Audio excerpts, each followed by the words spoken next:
तुलसी और शालिग्राम की बड़ी मंगलमय कथा है। पूर्व काल में जालंधर नामक एक महान राक्षस हुआ जिसने अधर्म के द्वारा संसार के सभी प्राणियों को दुख और तकलीफ दी।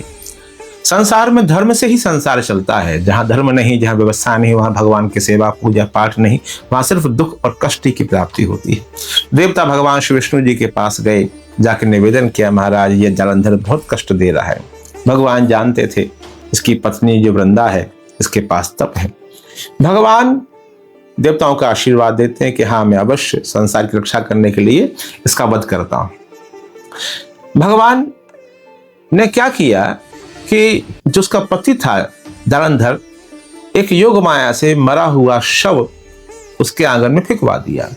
और फेंकवाने के बाद में जब वृंदा को पता चला कि ये सब विष्णु भगवान का ही बनाया हुआ एक नाट्य है, तो उसको दुख हुआ और उसने भगवान को श्राप दिया।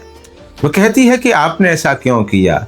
मैं अपने पति के वियोग में जिस प्रकार से तड़प रही हूं, आप भी अपनी पत्नी के वियोग में तड़पेंगे।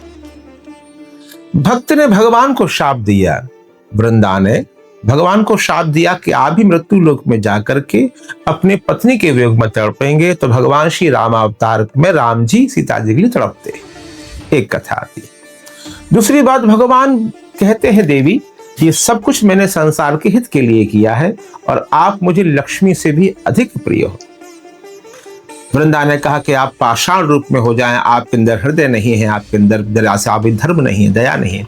भगवान कहते हैं नहीं नहीं, जो तुम कहोगी मैं करूंगा। भगवान एक विष्णु जी शालिग्राम के रूप में प्रकट होते हैं और तब से लोक परंपरा चली आ रही है, प्रथा चली आ रही है। भगवान ने कहा कि तुम तुलसी के रूप में मृत्यु लोक पर रहोगी। जब तक तुम्हारा पत्ता, जब तक तुम्हारा स्पर्श मुझे नहीं प्राप्त होगा, मैं ना भोग स्वीकार करूंगा ना पूजन को स्वीकार करूंगा। इसलिए हमारे हिंदू आचार्य ब्राह्मण लोग, हमारी गृहिणियां, हमारी माताएं सदैव तुलसी का पत्ता भगवान के आगे रखती हैं। भगवान नारायण प्रसन्नता से स्वीकार करते हैं।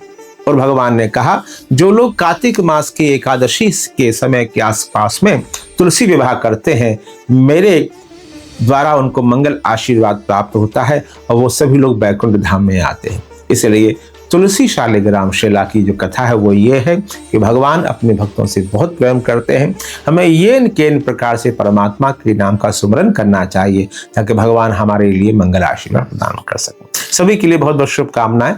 राधे राधे।